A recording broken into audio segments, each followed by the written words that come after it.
এ পুটেদা খেলতে যাবি না? সবাই তোর জন্য ওয়েট করছে। যাবো দাঁড়া, ভাতটা খেয়ে নি। তুই আয় এখানে বস। এই পুটেদা তুই এত ভাত খাচ্ছিস? আরে না মা বেশি দিয়ে ফেলেছে। ও মা, ভাত তুলে নাও তো, এত ভাত খাবো না। যা খাবি না পাতে রেখে দে। হ্যাঁ রে বাবান, তোদের বাড়িতে আজকে কি রান্না হয়েছে রে? মাংস মাংস।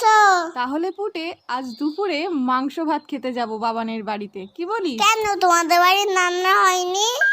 হয়েছে তো, কিন্তু তোদের বাড়িতে তো মাংস হয়েছে, তাই যাব। পুটেদা এত ভাত খেয়ে নিল, তাহলে তো আমাদের সবার ভাত খেয়ে নেবে। হ্যাঁ মা, যাবো যাবো না আমি তো মিথ্যে কথা বলেছি। বাবা তো পচা কাতলা মাছ এনেছে বাজার থেকে। আমি এখন যাই, সবাই আমাকে